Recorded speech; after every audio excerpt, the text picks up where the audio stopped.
বেশি বেশি শুনবেন এবং বেশি বেশি শেয়ার করে দিবেন।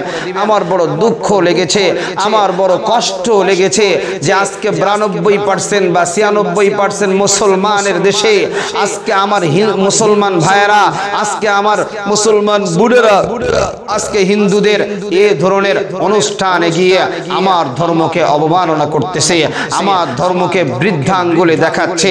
আজকে যদি এটা ইসলামী হুকুমত চালু থাকতো এদেরকে শাস্তির আওতায় আনা হতো। আমি বলছি না যে হিন্দু ভাইয়েরা মুসলমানের ধর্ম মেনে নিতে হবে না, আপনি আপনার ধর্ম পালন করেন, ইহুদিরা আপনার ধর্ম আপনি পালন করেন, কারণ বাংলাদেশ গণতান্ত্রিক দেশ, যে যার মতো ধর্ম পালন করবে। আমি কোনো হিন্দুকে আমার ধর্ম পালন করতে বাধাগ্রস্ত করছি না, আমি কোনো বৌদ্ধকে আমার ধর্ম পালন করতে বলছি না, আমি কোনো ইহুদি খ্রিস্টানকে আমার ধর্ম পালন করতে বলছি না। আমি আমার মুসলমান ভাই, আমি আমার মুসলমান বোনকে বলছি তুমি আমার ধর্ম পালন করো, মুসলমানের ধর্ম পালন করো। আজকে মাঝে মাঝে ভাবতে অবাক লাগে, আজকে হিন্দুত্ববাদী সংস্কৃতি অনেক সময় আমাদের উপরে চাপিয়ে দেওয়া হয়, আমাদের উপরে চাপিয়ে দেওয়া হয়। মুসলমান সোচ্চার হও, সচেতন হও, মুসলমান এ ধরনের অপসংস্কৃতির বিরুদ্ধে গর্জে উঠো, এক আল্লাহর ইমানের বরে বলিয়ান হয়ে সাহাবায়ে কেরামের আদর্শ নিয়ে গর্জে উঠো যে হিন্দুদের কোনো কালচার, হিন্দুদের কোনো অনুষ্ঠানে মুসলমানরা যাবে না, যাবে না, যাবে না। আলহামদুলিল্লাহি ওয়াহদাহু ওয়া কাফা ওয়া সালামুন আলা মান লা নাবিয়্যা বা'দা আম্মা বা'দ ফাআউযু বিল্লাহি মিনাশ শাইতানির রাজীম বিসমিল্লাহির রাহমানির রহিম وما خلقت الجن والإنس إلا ليعبدون وقال صاحب القرآن رسول الله صلى الله عليه وسلم من تشبه بقوم فهو منهم صدق الله العظيم। সম্মানিত সুধীবৃন্দ, মহান রবের দরবারে অসংখ্য শুকর ও সুজুদ যে আল্লাহ পাক অত্যন্ত দয়া করে মায়া করে আমাকে আপনাকে আল্লাহ পাকের ইমানদার বান্দাদের অন্তর্ভুক্ত করেছেন, এজন্য শুকরিয়াতান বলি আলহামদুলিল্লাহ। আজকে আমি আপনাদের সামনে কিছু আলোচনা করব ভারাক্রান্ত হৃদয় নিয়ে, ব্যথিত হৃদয় নিয়ে, যে আমি একজন মুসলমান, আমার পরিচয় হলো আমি মুসলমান। মুসলমানের কোনো কাজ আল্লাহ ছাড়া অন্য কারো জন্য হতে পারে না। আমি দেখলাম যে হোলি অনুষ্ঠানে আমার কিছু যুবতী মুসলিম বোন হিজাব পরে, আমার কিছু যুবক মুসলমান ভাই তারা এ ধরনের রং মাখামাখিতে মেতে উঠেছে। এক বোন তো বলা আরম্ভ করেছে ভালোই লাগছে, শুধু সমস্যাটা রোজাটা, সমস্যা হলো রোজাটা। নাউজুবিল্লাহ। এক যুবক এই ধরনের কমেন্ট করেছে। অথচ মুসলিম সমাজের যুবক যুবতীদের জানা দরকার ছিল যে হোলি উৎসব এটা কি মুসলমানের উৎসব? আদৌ কি এটা ইসলাম সমর্থন করে? আদৌ কি এটা মুসলমানের সংস্কৃতি? কই না। ধারাবাহিকভাবে আমরা দেখে আসছি প্রতি বছরের না এক এক বছর এই অনুষ্ঠানটা নতুন নতুন মোড় নেয়, নতুন নতুন রূপ নিয়ে আবার মুসলমানের যুব সমাজ এবং যুবতীদের চরিত্র নষ্ট করছে। আর এক শ্রেণীর দাজ্জাল, এক শ্রেণীর ইহুদি খ্রিস্টান হিন্দুদের দালাল, তারা তো বলেই চলছে ধর্ম যার যার, উৎসব সবার। মুসলমান কানটা খুলে শুনে নাও, ধর্ম যার যার, উৎসব সবার হতে পারে না। আজকে যারা এই স্লোগান দেয়, পূজা আসলে কই আমরা তো তাদেরকে দেখি না। যে যখন আমাদের কুরবানি আসে তখন তারা এই স্লোগান দিল যে ধর্ম যার যার, উৎসব সবার, আসো সবাই গরু কাটি, সবাই গরু কেটে আমরা গরুর গোশতগুলো ভুনা করে সবাই একসাথে খাই। কই ওই সময় এই রাজনৈতিক দালালগুলোর এই স্লোগান থাকে না। রাজনৈতিক যে ব্যক্তিগুলো আজকে এই স্লোগান দেয়, তাহলে বুঝতে হবে এটা সিস্টেমে, এটা পরোক্ষভাবে ইহুদিদের দালালি করছে, হিন্দুদের দালালি করছে, খ্রিস্টানদের দালালি করছে। এদের মূল টার্গেট হলো মুসলমানের ঈমান, মুসলমানের তাহজিব, মুসলমানের তামাদ্দুনকে কিভাবে ধ্বংস করা যায়, এরা সেই চেষ্টাই মেতে উঠছে। প্রিয় যুবক ভাইয়েরা আমার, প্রিয় মুসলমান বাবাজিরা আমার, উম্মতি মুসলিমা মুহাম্মদ নবীর উম্মতের দলেরা কানটা খুলে শুনে নাও, আজকে তোমরা জেনে নাও হোলি উৎসবের ইতিহাস।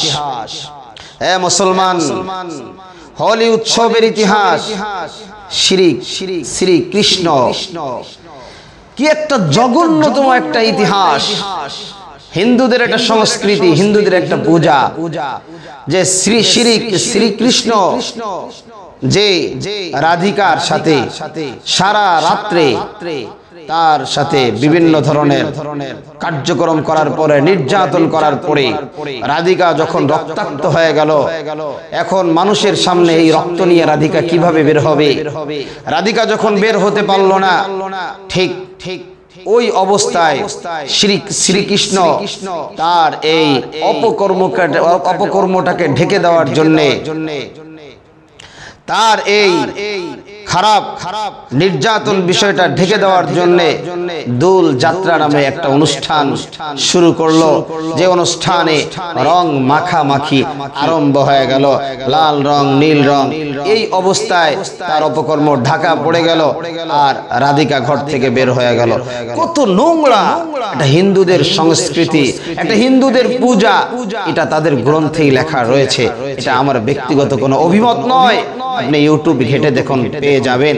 আমার ভাইরা, আজকে আমাদের যুবতীরা, আমাদের মুসলমান বোনেরা, আমাদের মুসলমান যুবক ভাইরা আজকে এদের অনুষ্ঠানে গিয়ে আজকে দেখেন সুকৌশলে এদের ঈমানটা নষ্ট হয়ে যাচ্ছে, এদের ঈমানটা নষ্ট হয়ে যাচ্ছে, আমলটা ধ্বংস হয়ে যাচ্ছে।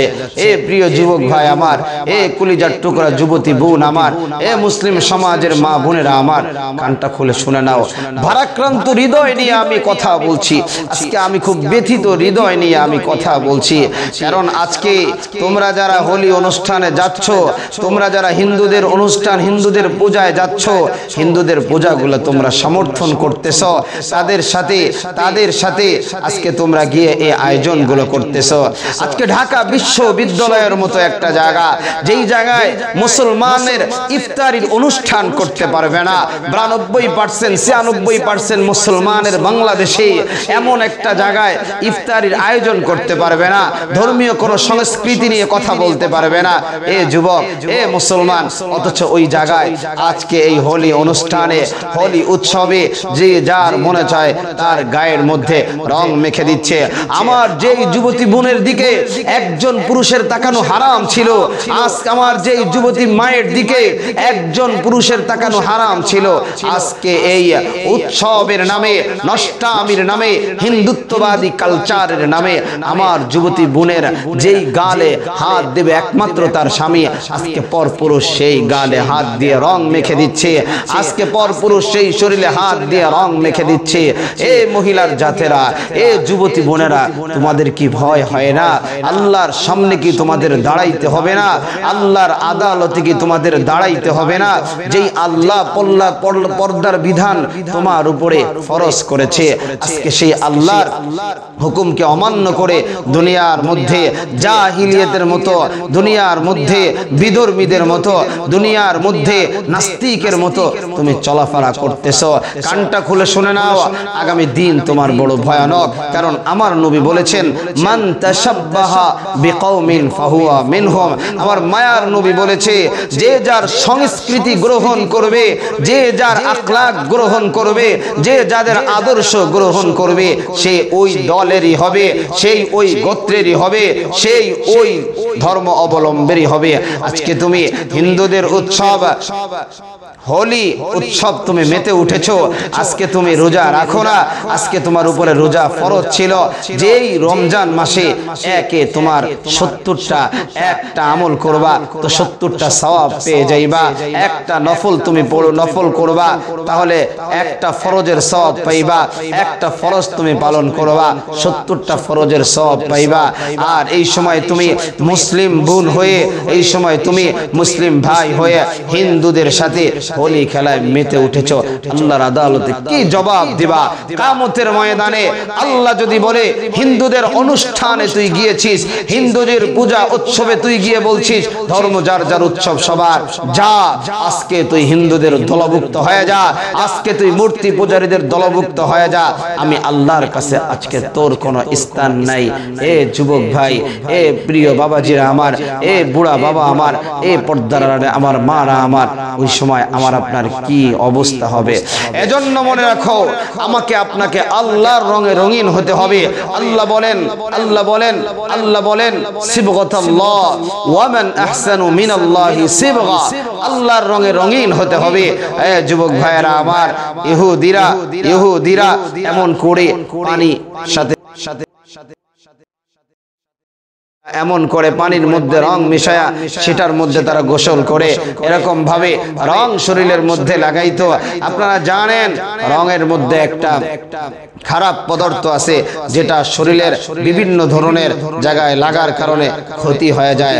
আল্লাহ আয়াত নাজিল করে জানায়া দিলেন সিবগাতাল্লাহ ওয়া মান আহসানু মিনাল্লাহি সিবগা, আল্লাহর রঙে রঙিন হয়ে যাও। আল্লাহর রঙে রঙে, যে যুবক ভাই তুমি আল্লাহর রঙে যদি রঙিন হতে চাও, তাহলে এক নাম্বার তুমি নবীজির আদর্শ তোমার ভিতরে নিয়ে আসো।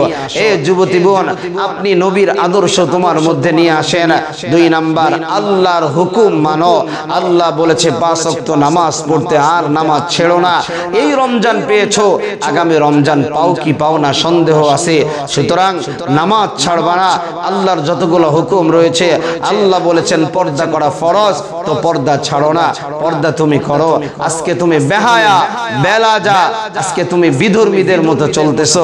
কিভাবে তুমি এই পথে চলে তুমি জান্নাত কামাই করতে চাও? প্রিয় ভাইয়েরা আমার, আজকের এই ভিডিওটি সারা আপনারা বেশি বেশি শুনবেন এবং বেশি বেশি শেয়ার করে দিবেন। আমার বড় দুঃখ লেগেছে, আমার বড় কষ্ট লেগেছে যে আজকে 92% বা 96% মুসলমানের দেশে আজকে আমার মুসলমান ভাইয়েরা, আজকে আমার মুসলমান বুড়েরা আজকে হিন্দুদের এই ধরনের অনুষ্ঠানে গিয়ে আমার ধর্মকে অবমাননা করতেছে, আমার ধর্মকে বৃদ্ধাঙ্গুলে দেখাচ্ছে।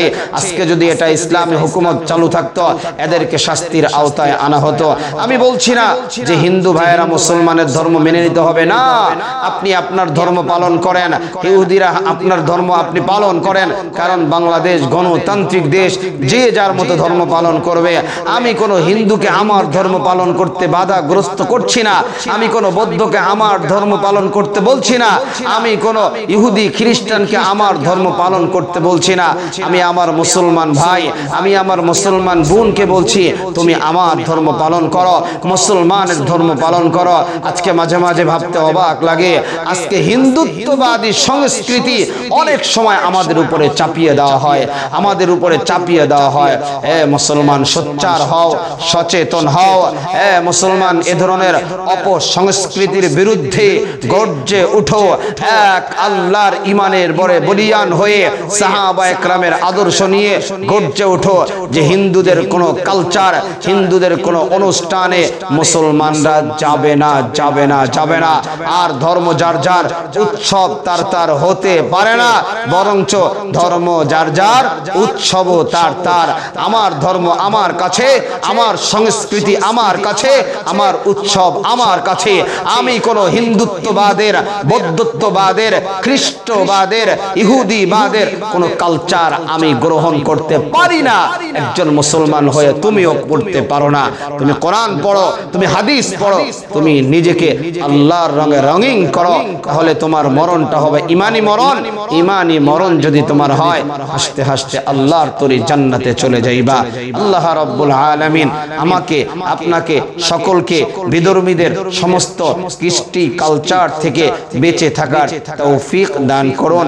আমিন। ওয়া আখিরি দাওয়ানা আলহামদুলিল্লাহ।